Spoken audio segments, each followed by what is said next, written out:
तर फेरीबोट मधनं बाहेर पडल्यानंतर आमच्या एका गाडीचा टायर पंक्चर झालेला आणि तोच पंक्चर काढा आम्ही एका दुकानात आलो. त्या ठिकाणी एकच जॅक होता आणि तोच जॅक दुसऱ्या गाडीला लावलेला. मग आमच्या गाडीचा टायर खोलायला काय आमच्यापाशी जॅक नव्हता आणि आमच्या गाडीमध्ये एक जॅक होता तो सारखा फेल जायचा, त्यामुळे तो काही जॅक आम्ही जोडला नव्हता. मग वैतागून आपल्या गाडीतला फेल जाणारा जॅक म्हटलं ह्या गाडीला लावायचा आणि ह्या गाडीचा चांगला जॅक काढून घ्यायचा. ही गाडी टायर चेंज करायला त्यामुळे ह्या गाडीला वेळ लागणार होता. मग त्या गाडीत जॅक काढून आपल्या गाडीला लावला आणि झाड दिसतं टायर बदलून घेतलं. आपलं टायर बदलून झाल्यावर हा त्या गाडीला जॅक लावून दिल्यानंतर तुम्ही म्हणणार आपलं चांगलं करायला दुसऱ्याच वाटोळ करून टाकलं. तिथनं डायरेक्ट आम्ही गणपतपुळ्यात आलो. आजूबाजूचा व्ह्यू एकदम खतरनाक येत होता. दिवाळीच्या सुट्ट्यामुळे गर्दी पण चांगलीच होती. इथं मंदिरात एक चांगली गोष्ट बघायला भेटली, बाहेरच्या वेस्टर्न कल्चरचे जे कपडे आहेत त्या कपड्यांना पूर्णपणे बंदी होती. वेस्टर्न कपडे घालून जर तुम्ही इथं आला तर तुम्हाला आतमध्ये एंट्री भेटणार नाही. हे स्वतः आम्ही आमच्या डोळ्यानं बघितल्या. दर्शन घेऊन मंदिराच्या बाहेर आलो. आतमध्ये दर्शन घ्यायला रांगा केलेल्या आणि आतमध्ये शूटिंग करायला बंदी होती, त्यामुळे मोबाईल काय बाहेरच काढला नाही मी.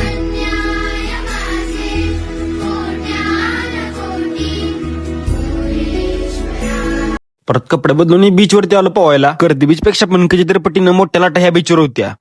त्यानंतर बीचवरच्या वाळूमध्ये खड्डा काढून त्यामध्ये फोन ठेवून एक फोटो काढत होता आम्हाला, त्यामुळे ह्या दोघांनी मी इथं हिर काढायला लावलेली.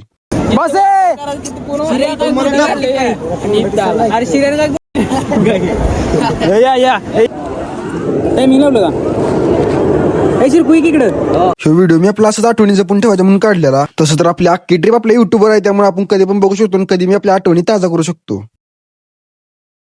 त्यानंतर संध्याकाळ झालेली, सूर्यपाक मावळतीला गेलेला. जसं की वाटत होतं सूर्य समुद्राच्या पाण्यातच बुडायला लागलाय. तिथनं परत आम्ही गोड पाण्यानं अंघोळ केली, डायरेक्ट घरचा धरला. समुद्राच्या पाण्याने सगळं डोळं चणचणायला लागलेलं आमचं आणि त्यामुळे काही झोप पण आवरत नव्हती. त्यामुळे सगळा येतानाचा प्रवास झोपूनच केलाय आम्ही. तर भावना आपले गणपतपुळे आणि कर्दी बीचचे दोन्ही पण ट्रिप संपल्या. व्हिडिओ आवडला असेल तर लाईक करा आणि चॅनलला सबस्क्राईब करा विसरायचं नाही. भेटूया एका नवीन व्हिडिओ मध्ये.